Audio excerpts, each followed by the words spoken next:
Aunt destroyed my beloved fish tank, leaving my fishes lifeless in a plastic bin, because she tells that it's what fish do, swim and die. I'm so pissed right now. My girlfriend was so generous enough to give me her old 30-gallon aquarium along with everything I needed. Thank God for her, for Eclipse. I left 2 hours early from school to move him into his new home.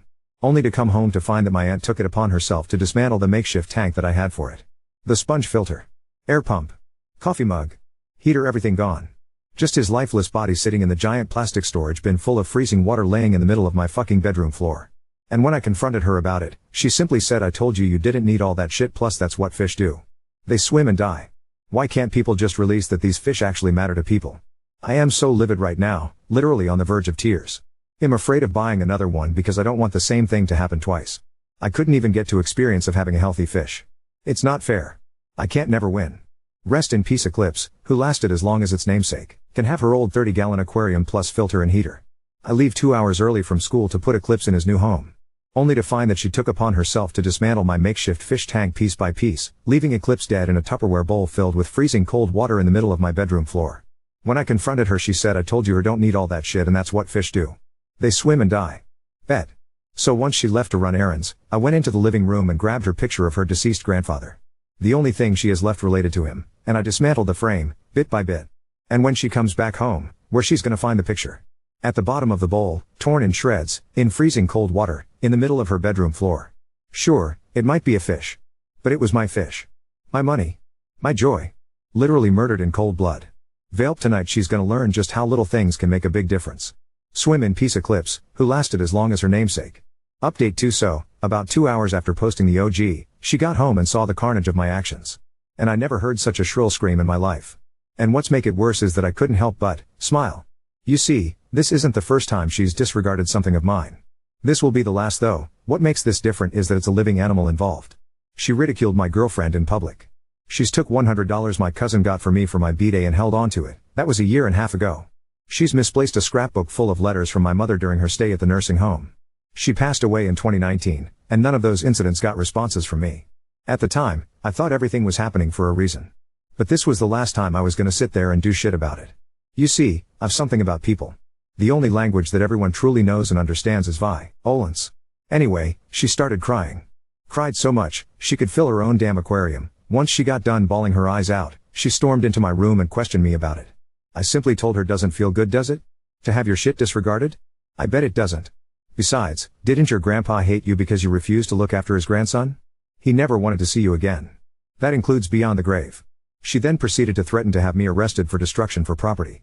I argued that I could do the same for animal cruelty/abuse.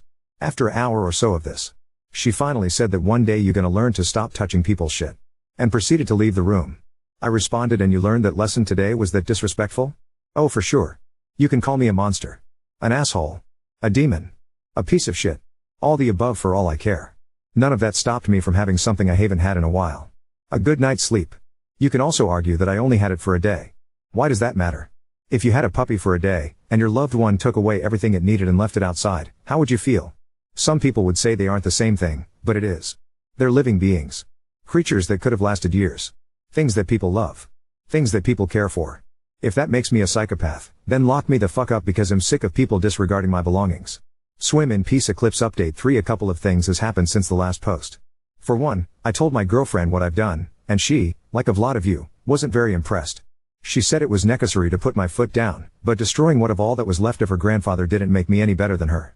And although I wasn't concerned about being the better person, now that I had the time to process the whole thing, she has a point. Sure, her grandfather was an absolute slob of a human being that spent most of his life in prison, sexual harassment, and honestly hated her existence. But that was her ancestor, not mine. And who knows what memories they could have had when I wasn't on this earth. Prob not much, but I guess it's nothing wrong with loving a monster. Plus, there were several alternatives of revenge I could have done. I could have replaced her picture with one of Eclipse and hid the other one. I could just destroy the frame to cause minimal damage. I could have even made a photocopy of it and tore that to give her a little scare, but not leave any permanent scars. But I didn't. And the fact that destroying essentially her family relic was the first thought I had, and I didn't even reconsider it for a single second, or even feel bad when hearing her in straight anguish, actually has me concerned. So that's why I've talked to my uncle about getting into therapy of some sorts. I don't want to end up the same person as my aunt. And since we are on the topic of my aunt, she's gone. Just about an hour and a half ago, I got a call from my uncle. He told me that for my, and his, safety, she is no longer welcome at this home. And by the time I get home today, her and all her belongings will be out of the house. Kinda of ironic, isn't it? I don't know if they got into an argument. Or if he found out about something. Or maybe he's been trying to find an excuse to do this for a while. P.S. They are not married, so it's not gonna be a divorce, and to put it frankly, I don't know how to feel. I feel like shit because I know this is all my fault. Maybe if I didn't get so angry and be a better person, this wouldn't have happened. But at the same time, maybe this is the start of a new beginning. Maybe I can spend the last of my childhood in peace and not have to worry about privacy or boundaries. And as for my aunt, part of me hopes she gets hit by a bus and becomes left to rot. But another part of me genuinely wishes the best for her. After all, she wasn't always a bad person. We actually had some great moments in life. Hopefully she can reunite with her family and find some other item of her grandfather's. I doubt it, but it's always nice to have faith. At the end of the day, I think this honestly the best way this could have ended. No one got hurt. No one is in trouble with the law. And no one is homeless. That last one is a bit iffy, but I doubt my uncle would put her out if she didn't have nowhere else to go. Long story short, I could have done something far less harmful, but that's the only way some people learn. Fire with fire. I'm 17 years old. He'll be 18 in a few months. I plan on getting another fish, but not at least for another 6 weeks, so we can properly set up everything. I think I'm gonna leave it at my girlfriend's house, just to be safe. I was thinking of naming it Daybreak, but I don't know yet. To the people that claims this is fake, why the actual fuck would I waste time out of my day to intentionally taint my, and my family, in front of millions of strangers who, most likely, could give a shit less if I even wake up the next morning? To those who claim I have autism, I don't. I have ADHD. But why does that matter? Are you saying that to be funny? Because if that's the case, you're not funny. Listen, I love fucked up humor as much as the next person.